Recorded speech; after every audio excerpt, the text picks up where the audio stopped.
మల్కాజ్గిరి ఇటెల ఎవరు ఊహించనంత మెజార్టీ ఇది కూడా. యాక్చువల్ గా మల్కాజ్గిరి కూడా అభ్యర్థి క్యాండిడేట్ కరెక్ట్ కాదు. యాక్చువల్ గా వాళ్ళిద్దరు కావాలని ఇంకా ఈటెల రాజేందర్ ఎవరైనా అంటే కాంగ్రెస్ కోటు వేద్దాం అనుకున్న వాళ్ళు కూడా ఏముంది కాంగ్రెస్ క్యాండిడేట్ కరెక్ట్ లేడు కదా, ఈటెల బాగుండు ఈటెలకి వేద్దాం పట్టండి అని చెప్పి వేసిన వాళ్ళ పర్సెంటేజ్ కూడా చాలా మోస్ట్లీ 5 to 8% ఆ ఓటింగ్ పర్సెంటేజ్.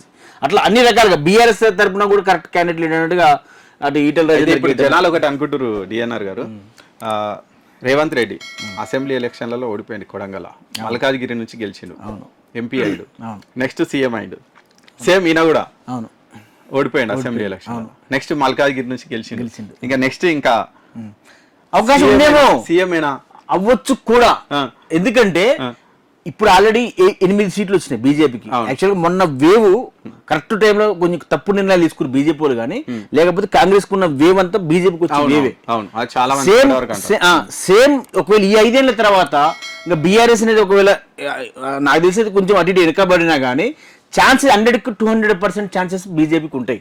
ఏది నెక్స్ట్ ఎలక్షన్స్ లో అసెంబ్లీ ఎలక్షన్స్ లో సీఎం అయ్యే అవకాశం, అంటే ఎక్కువ శాతం ఎమ్మెల్యే గెలుచుకునే అవకాశం. ఆ సమయంలో నిజంగా చెప్పాలంటే ఈటెల రాజేందర్ అర్హుడే, అంటే సీఎం పదవికి అర్హుడే. ఎందుకంటే అన్ని రకాల రాజకీయ అనుభవం ఉంది, ఆర్థిక శాఖ మంత్రిగా చేసిండు, తెలంగాణ మీద పట్టున్న వ్యక్తి.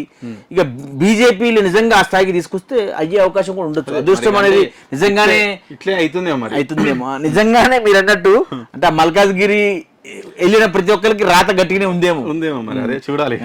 సేమ్ టైం ఆయన కూడా అంతే కదా, మల్లారెడ్డి కూడా ఫస్ట్ టైం ఎంపీ, తర్వాత ఎంపీ మినిస్టర్, ఎంపీ అయిన తర్వాత మళ్ళీ MLA first time MLA first time minister. అవును, అది ఇంతవరకు ఎవరు లేదు చరిత్ర. అది కూడా ఒక ఇంకోటి స్టేట్ వైజ్ గా పాపులర్ అవుతారు. మల్కాజ్గిరి నుంచి ఎవరైతే పోటీ చేసి గెలుస్తారో వాళ్ళు తెలంగాణ వ్యాప్తంగా పాపులర్ అవుతారు వాళ్ళు. అట్లా ఓకే.